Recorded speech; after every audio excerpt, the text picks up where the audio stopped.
Ito yung katiyan natin, yung may tres media, no. So ito ay pinakamagandang kaliskis sa ibon natin dito sa bahay.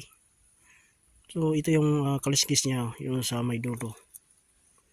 So ganda yun, tres media. Kahit pag may ganito kayong ibon, so maganda kahit mailap, pero pwede itong maghunting sa isang oras. Makakahuli ka ng 6, 5 at saka 3, no. So sa isang oras lang yan, kasi ito kahit maghuhuni lang, so madali itong lapitan. At kahit ito ay hindi gumagalaw, so dadapo ang natawag niyang layaw, no, at saka alpas, no.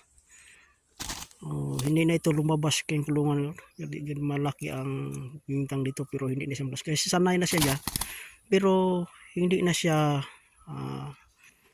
lumabas, no, kasi sanay na siya dyan sa kanyang kulungan. Sinasanay ko siya dyan para kahit na malaki ang butas, kahit na mailap, no? Tingnan nyo, mailap siya, no, pero magaling itong manghuli. Kahit sa isang oras pwede kaing makahuli ka ng 6, kasi pag makita siya ng layaw, bigla lang siyang dapuan. Ito ang ibon na pinakamaganda sa alaga ko. Yung maganda ang galaw, yung liblib sa pugad, wala na yun, junk na yun. So ito ay ito ang dinadala-dala ko ngayon, no. Kasi kahit siya mahulog, kahit sa ano pagdala niya, kahit siya mailap, hindi mapagod sa paghuli. Kasi dahil sa kanyang kaliskis, kahit huhuli lang siya, biglang may dadapo sa kanyang pulot, no. So hindi ko pa binibidyo yung mga huli niya, yung nagbidyo ako na may dadapo, kasi sinubukan ko yung kanyang garawan, no. So hindi ito, wala pa itong masyadong galaw, magliblib lang ito sa pugad, pero minsan ay pagtalon-talon lang siya sa kanyang kulungan. Pero pag may lumapit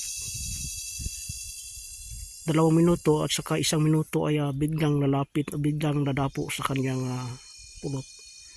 Pero yung pulot niya, yung ginagamit kong pulot, yung madali lang, yung matigas, no, para pag hindi ko mahuli, yung mga pulot ay hindi na sa kanyang paa, no, hindi matitira sa kanyang paa, makadapo pa. So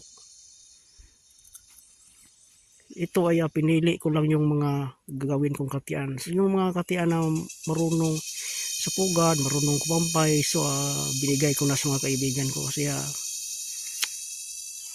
kadalasan niya mag-alaga ko ng mga ganitong limuko na madalas kumampay, magaling sa paypay, no. So madaling mapagod. So ito ang ginagamit ko. Ayun. Sa huni lang nakawala, para bumabalik siya. Kaya niyang isang araw makahuli siya ng hanggang 10, no. Kasi sa huni lang siya makahuli.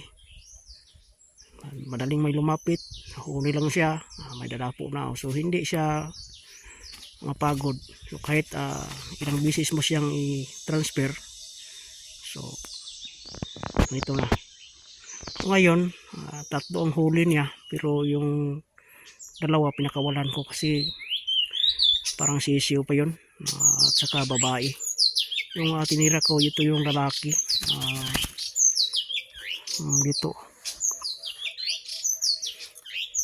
ito sa ikubag, no. So dito ko lang ilagay yung lalaki, you know. Ito lang tinitira ko, kasi yung 2 nahuli niya ngayon sa isang oras, sa 10 AM hanggang 10:30. So 4 sana ang huli. So yung 2 dadapo, nahulog yung isa, yung pangalawa namang sabit ay dadapo rin. So dalawa. So apat ang nahuli niya sa isang oras. So dito lang tayo, no. Ipakita ko lang mamaya kung ano ang nangyari sa nahuli niya.